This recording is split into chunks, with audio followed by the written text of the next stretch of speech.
Ça, c'est une des preuves en fait qui résume un petit peu, je crois, la synthèse de ce qu'avec Pierre on veut dire. Ils sont en train de fêter ça de façon ostentatoire, preuve que c'est pas un match de Ligue 1 banal. Et c'est pour ça que c'est compliqué pour l'OM et que je disais que l'OM doit ne jamais, immédiatement oublier ce match-là dans la construction, dans ce qu'ils essayent de faire en ce moment. Parce que finalement, c'est le seul match de Ligue 1 que Paris joue comme un match de Ligue des Champions. C'est-à-dire en top niveau, avec l'intensité. Je me réfère évidemment à la première période, parce que de toute façon, comme tu as dit, Pierre, ils ont dicté le rythme. Oui, ils ont fait ce qu'ils ont voulu. On a eu une moitié Donc, de match. Attardons-nous sur la première période. Ce qu'ils ont fait, c'est époustouflant. Et c'est ce qu'ils font quand ils sont au top niveau. Ils sont en Ligue des Champions. C'est un rythme européen qu'ils ont mis. Est-ce qu'ils ne font pratiquement, très rarement en Ligue 1. Rarement. Ouais, pas sur une mi-temps entière. Voilà, ça arrive. C'est par séquence, 15-20 minutes on l'a par-ci, vu, par-là. je me souviens de quelques matchs. Mais grosso modo, ils sont là, ils disent OK, Marseille, on prend au sérieux. Pour eux, ça, le côté classico, le côté grosse affiche, ça signifie un truc. C'est pour les supporters aussi. Exactement. On fait plaisir aux supporters. On y vient pour les cartonner.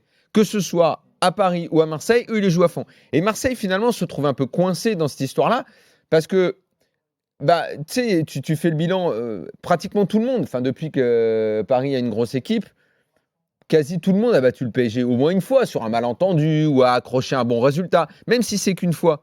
La seule équipe qui ne le fait pas, excepté le tout premier match, mais quand Paris n'était pas encore complètement construit, c'est l'OM. Il y a eu un match sous Bop, il y a eu un 2-2. Ouais. Il y a eu, mais voilà, il y a rien. En fait, il y a rien de marquant. Mais c'est parce que Paris décide que l'OM c'est le match pas pareil. Le match le plus marquant. Le match le plus marquant pour l'OM, c'est une défaite. Tu te rappelles, c'est le doublé de Gignac et la défaite 3-2 au Vélodrome avec Bielsa. Exactement. C'est ça le match. Je vais même te dire, au début du match, on en parlait. Moi, ils ne veulent pas faire le cadeau de ce match-là. Je pressentais que le Paris Saint-Germain allait commencer ce match-là comme un match de Ligue des Champions, comme celui de Bruges. Alors Bruges, ça a duré qu'un quart d'heure, 20 minutes, et après ça s'est estompé.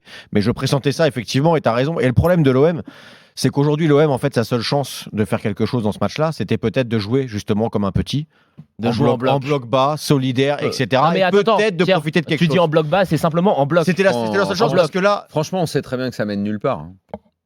C'est très bien qu'il y a pas les... Sauf que là, moi, c'est pour ça que je voulais parler de Villas-Boas, c'est de vouloir, parce que la première période, c'est ça, l'OM, on le voit, sur les renvois en 6 mètres, etc. Ils veulent jouer haut, ils ont essayé, à un moment, ils ont essayé 30 mètres entre les lignes. C'était un suicide collectif. Mettre son petit but de la tête, qui est le deuxième.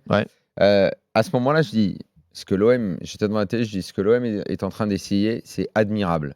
Ouais, mais le problème, c'était très mal fait. Le problème, c'est que ça peut pas coller contre le PSG parce que dès qu'ils vont ressortir un ballon propre, ils vont les trouver. Non, et puis je veux dire, je suis pas d'accord. Ça peut fonctionner si tu restes compact, si ton équipe est compacte. Oui, et si t'as le potentiel pour le faire, au bout de 10 minutes, il y avait 20 mètres en chaque ligne.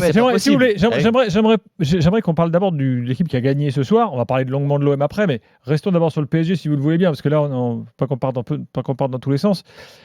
Daniel parlait d'une première mi-temps exceptionnelle. Vous êtes à peu près tous d'accord sur ce. Oui, moi je suis d'accord. Malheureusement, tu es un peu obligé de la tempérer avec la prestation très moyenne de Marseille en face. C'était des mais effectivement, c'est. Ah non, parce que justement. Non, tactiquement, tu as beaucoup d'espace entre les lignes. Ok, mais l'intensité qui a été mise, le rythme, la précision, combien de temps, la volonté de taper et de faire mal.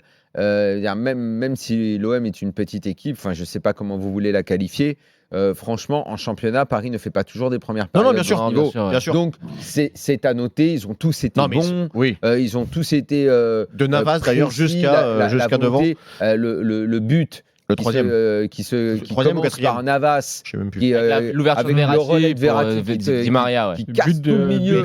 Et la passe finale sur Mbappé. Mais tu vois, Daniel, ce but-là. C'est extraordinaire. On le commande d'ailleurs comme ça. Tu as deux manières de le voir, ce but. Effectivement, la plus belle, c'est du côté du Paris Saint-Germain où tout est parfait. Moi, je le vois de façon. Non, mais et tu as raison. Pourquoi pas C'est ce que j'ai dit. Moi, tu peux le voir comme ça parce que tout est parfait du contrôle de Navas, de sa volonté à vouloir jouer en double appuyé, trouver Verratti, etc. Mais regarde bien le but.